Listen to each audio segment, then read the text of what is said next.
your mind has to seek discomfort. It has to seek these difficult tasks. You have to enjoy it. And you have to figure out a way to make your mind enjoy those things. And some people it comes easy and some people it doesn't. Some people it takes a long time. I always tell people the best thing you could ever do is force yourself to a schedule. Just write it down. Like today I have to do an hour on the treadmill. I have to do an hour, no matter what. Even if you're walking on it, you're doing an hour on a treadmill. The next time you're going to do it, okay, you did an hour and this is the amount of miles you got in. Next time you're going to, add 3 miles. Put an extra 3 miles in that 1 hour. And just keep doing things like that. Write down, today I'm going to do 100 push-ups, and I'm going to do 100 sit-ups, and I'm going to do 100 chin-ups. That's today. And then force yourself to adhere to a schedule. Make a Monday, Wednesday, Friday workout schedule. Give yourself some time off, Like don't even crush yourself to the point where you can't do it. Make it so that you really appreciate those Tuesdays and Thursdays. But on Monday, Wednesday, and Friday, you're going to get after it, and this is what you're going to do. Most people just try to go work out. And you're kind of aimless, and you show up, and you pick up the jump rope, and you jump a little rope, maybe you hit the heavy bag a little bit, maybe you do some curls, but you don't really have an aim. That's why people like to hire trainers, because a trainer will tell you what to do. Well, you can tell yourself what to do. If you don't have money for a trainer, you don't even have to have fucking equipment. With bodyweight squats, sit-ups, chin-ups, push-ups, you could give yourself a brutal full body weight workout. And you can find these for free on YouTube. There's a ton of them. There's a ton of these body weight workouts you could do. Just force yourself. Write it down. Monday, Wednesday, and Friday, I'm going to do 100 push-ups. I'm going to do 100 chin-ups. I'm going to do 100 sit-ups. Even if it takes me all fucking day. Even if I have to do 10 and 10 and 10 and keep going all day, just that's what you do. Do 10 push-ups, take a break for 20 minutes, do another 10. But get those 100 in. I don't believe in half-assing things. This life is short. If you get into something, get into it. And if you're not into it, don't be into it. And I think that insanity and greatness are next door neighbors, and they borrow each other's sugar. That's my, that's what I've always said. There's something about mastery, like true mastery, that requires you to shut off massive areas of your life. There's a lot of people that are scared of their ability to do something that's difficult. I don't know if I could force myself to be disciplined. I don't know if I could force myself to take that kind of action. Well, if you do force yourself to take that kind of action, you don't have that question anymore. That question, I don't know if I can do it. Well, you're doing it. So you obviously do it. Can you do it tomorrow? We did it today. Or can you do it tomorrow? Just do it.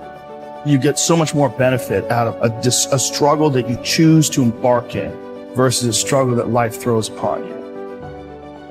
Get out there and go and do something. Just go. And then in the middle of doing it, it'll become easy.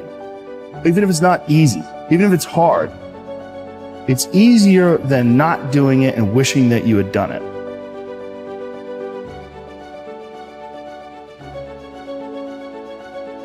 Oftentimes people confuse discipline with focus. And this is why that's important. There are things that some people can excel at because they're focused on them and because they're drawn to it and they have an incredible passion for it. Versus like you tell a guy like, hey, you're going to study to be an electrical engineer. And it's like, I don't want to be a fucking electrical engineer. Well, you got to have discipline. And so they don't have the drive and they don't get excited about it and they don't do. But if you tell that guy, whatever, you're going to be a golfer and he loves golf and he's practicing every day and he becomes a professional golfer. And you say, well, I thought that guy didn't have any discipline. Well, it's not that he didn't have any discipline. He's just not interested in that other thing. I was never a disciplined kid, but I would find things that I loved and I was obsessed. And I always felt embarrassed by it because people would say, oh, your son, like to my mom, your son is so disciplined. And she'd be like, my son's f***ing crazy. Like, he's not disciplined. He finds these things and that's all he does all day long. Like, it's not really discipline because he doesn't clean his room. He's fucking lazy. There's all sorts of shit he's supposed to do. I never did my homework. There's all the, but if I had a thing that I was into, I was obsessed. You were crazy about it. But it would bother me that I didn't really have discipline. Like if I had jobs that I had to do, I didn't do a good job at them, like construction jobs that I had. But when it came to martial arts. How did you find those things though? How did you find those things? Did you stumble upon them? Lucky. Just got lucky. Martial arts, I just got lucky. And it clicked with me like almost immediately. I became obsessed. you know, and I wanted to excel at it. And so I was just doing it all day long. And I think the more you choose to embark in these struggles, these especially physical and mental struggles, because I consider both martial arts, yoga, and actually even trail running, I consider the mental struggles as much as physical struggles. Like, because I could stop anytime I want. I'm halfway up the hill, I can go, fuck this. So I'm walking the rest of the way. Yeah. Call my dog over, put him on the leash. I'm like, we're walking, buddy. You know? But, or you could say, no, this is what I'm doing today. I have a very clear plan in front of me. My plan is we're doing 4 miles today. This is where we start. This is where we end. This is what we're doing. Sometimes when things are really hard to do, you think, oh my God, I gotta stop doing this. But once you do it and you complete it, you have a satisfaction, this sense of satisfaction that you did something really difficult that is irreplaceable. And some kids never get that, and they just stay fat and stupid their whole life. Right. And some kids, they get these little lessons, and then they realize, like, you can push yourself and you can get somewhere. You know, some kids get real lucky and they get involved in sports or martial arts early, and one of the best benefits of sports is you realize that through hard work you get improvement, through improvement you get success, through success you get that big dopamine rush, you get that good Confidence, feeling, right. You get confidence, you get this knowledge. You get the girl. Yeah, you get, sometimes, I didn't, but you get this knowledge that you can do something that's difficult and you can overcome, even though it feels like you can't. You're gonna have days where you suck, but those days are so motivational. I mean, that's the bright side of tragedy. So when you come through it, you really will have an appreciation for the moments without tragedy. You don't really feel it unless unless life burns you. You don't really feel it.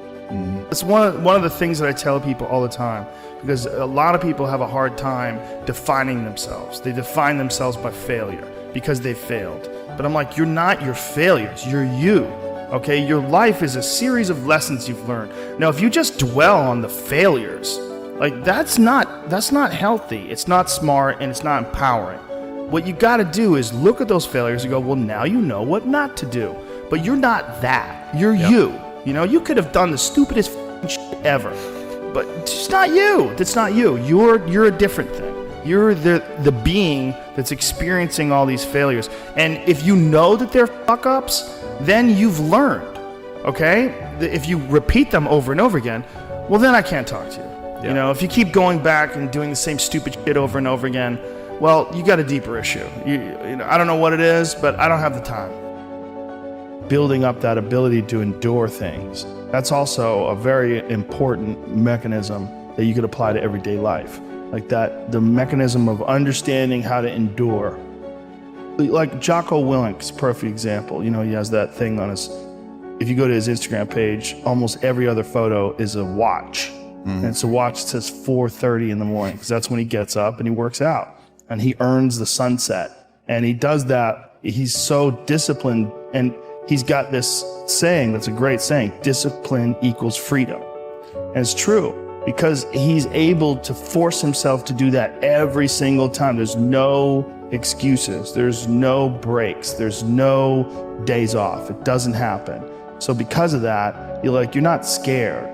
You know that you can keep doing it. You know that you can continue to perform. Because a lot of people are just running from discomfort. They're running from it. They're just avoiding it. It's so easy to. And like if you get distracted for a second, you're like, let me check my phone. You just start going through your phone and looking at bullshit, and you're just distracting yourself from the tiniest frustration of boredom. Just the little, we don't get bored anymore. Or if we get bored for these tiny amounts of time, then you get distracted. So your distraction is eliminating your boredom. But the problem with that is like, there's certain thoughts that only come to you when you're thinking, when you don't have any input coming in. When we're constantly looking at our phones, the only input you're getting is input from other people. And sometimes that's good. Sometimes you get good stuff out of that, but it's like a diet of only fruit. Don't think that you're that person that made those mistakes. You're the person who's learned, you know, and to have that attitude is a really important thing. And to not say, why am I doing this now? I could have been doing this my whole life. Well, you weren't, so the fuck is that gonna help? Yeah. You know, you gotta not think like that. You just gotta be happy you're doing it now.